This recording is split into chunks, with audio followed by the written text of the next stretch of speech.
All right, so this is something I've never done with the Texans, at least not on this channel, of course, and it's something that was really big. So if you're new to this channel, we've been doing this since I think last June or July, so we're approaching a year here, but it's not our first channel. We also had Sports Talk Detroit. We've never hid that. We're Lions fans, but we love teams that the NFL ignores. And what I know is when we started the Lions channel, what we found that people that watch the channel just loved were mock drafts. That's kind of ebbed and flowed since then. So I want to try this. I'm going to take my hand at a mock draft with the Texans because honestly, ever since they traded it, I think a lot of people are just left wondering, like, what kind of talent's left? And I went and I searched and I was looking for mock drafts and, like, you couldn't find it. So I'm like, well, let's just do our own. So I'm using PFF here. I've tweaked stuff a little bit just to see needs and all that kind of stuff. Teams do draft by need a little bit. They do. Not always, but a little bit. So we're going to go ahead and take a look. You can see us drafting for the first time with pick 42. It says our needs as Texans are wide receiver, defensive interior, linebacker, corner. I agree with those needs. I think tackle could be a need as well, but not drafting where we are. So let's start this draft. I have it on fast. Caleb Williams went 1, and we'll go and we'll look at kind of who went where. And who are some of the players that I was kind of hoping to stick around and who's there and who's not. So we'll be able to look at all this kind of stuff. I already see a couple players that I love here. I think they would just be awesome for our team. So if you look over here, we can do this in a couple of different ways, but let's look at who was drafted right before us and also who went where we were. So if you look at where we were at pick 23, Nate Wiggins ended up being the choice. For the Vikings, I kind of thought they didn't have him trading up. So I thought that was very interesting. You have Caleb Williams, Drake May, and J.J. McCarthy were the first 3 quarterbacks off the board. I thought that's interesting. Marvin Harrison goes after Neighbors and Odunze. Don't see that happening. But again, we can only do with it what we can. So guys like Jerzon Newton go at pick 25 here. Nate Wiggins, Adonai Mitchell, that would have been nice to have. Laiatu Latu, Graham Barton, Chop Robinson, DeJean, Jackson Powers Johnson. None of these are big time misses. Jordan Morgan would have been really nice for you guys, I think.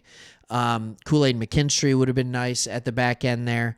But then, you just keep going. You keep going and you realize, like, okay, you got Keon Coleman gone. TJ Tampa, I was kind of hoping he'd be around. I thought that'd be a great pick at 43, to be honest. Troy Franklin, Xavier Worthy. If Worthy was still there, I would have absolutely gone for it. So now what I like to do is I like to look by position just to see what we have here. And I don't think we have anything remarkable as far as corners go. I think Mike Sainristil's great, but he's more of a slot corner. And that's okay. It's not bad. But I also knew that there'd be some good defensive interior people that would still be available. Now, if you want to look at a guy who just absolutely showed out at the combine, it was Braden Fisk.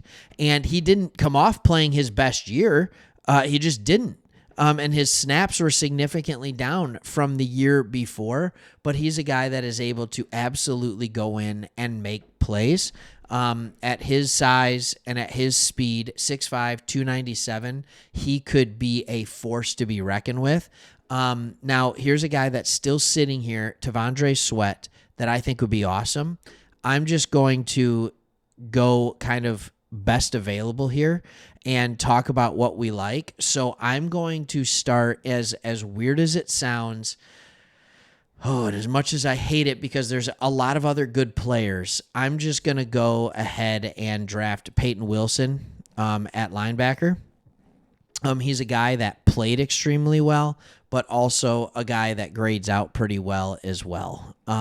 So let's go with Payton Wilson, linebacker, for the first one, and let's see if this pays off, because I was hoping one person would still be there, and he is, and that makes me very happy. Some of this you just have to know, all right, who's going to go where? All right, and I just looked at the board, and I thought to myself, okay, we are still going to have some of these interior defensive players that are still absolutely available. Before I get into that, I want to see what wide receivers are available. Xavier Legette is somebody that I'm absolutely considering taking right now. Like, I am absolutely considering taking him right now. We have another pick at pick 86. I don't think he'll be there, so it is difficult to see, but I already see another player that I wouldn't hate to take at pick 86. So, all right, you could say Chris Jenkins, but here's who I'm between. I'll show it to you because I want to go interior defensive line. I'm between Chris Jenkins and T'Vondre Sweat. So, as you know, I'm a Michigan fan. You see Harbaugh right up there. So I've seen Jenkins. I know what he can do. I want you to tell me in the comments right now, Jenkins or Sweat? Jenkins or Sweat? And I think just with what you already have, when I look at your depth chart, all right, and you have Folorunso Fatukasi, you have Settle. There's not you have Danico Autry, who's going to be a pass rushing defensive tackle coming in there. You have plenty of pass rushing on the outside. Chris Jenkins is going to be a more efficient pass rusher than Sweat, but Sweat is just going to be a big body that's going to help you in the run game. So I'm going to go with Sweat on that one. I almost picked Sweat with pick 43. So, like, when you're looking at this and you're saying pick 43, like, let's go. I like it. I like it a lot. And so we're going to stick around there for sure. Now, this is the time in the third round where there's a lot of different places that you can go. I think, my hope right here for this pick was that Brendan Rice was still going to be available. That's why I let it go. And that's why I didn't pick him. I was hoping to see him. Now, I'm going to go see what wide receivers are left. And the fact is, it's no wide receivers that really fit the mold of what I would like to see. I would like to see a guy that is like a Noah Brown, is like a Robert Woods, is decent in size that you can kind of move around the field. I think Luke McCaffrey is good for a later pick, but he's not the guy for this one. So that really leaves me with a couple of different options. And I think where I like to go with this is I feel like there's still two guys that are pretty high-level corners. And the first one is Max Melton. And I think he's intriguing. All right, slot might be his best role, but he's intriguing in that spot. And so is Andrew Phillips. And when you look at Andrew Phillips, he's a guy who's 6 foot. Maybe, just maybe for a guy that's on the outside. So I'm going to go corner. Let's develop him. Let's develop him here. We got 2 picks left. We're going to go to pick 123. All right. And this is where it's like, man, I'm not far enough along in all of this, but I see a couple names that I know and a couple names that I like right here. And this video is getting long already for what we usually do. So here's a very interesting player, and it is Cooper Beebe. All right. And I have seen him. And here's what I love about Cooper Beebe at the guard position. And I just think, like, you have a couple of guys that you can absolutely play guard or tackle. And they play certain positions better. So if this allows one of the guards to kick out to tackle, I think this could absolutely be a good find.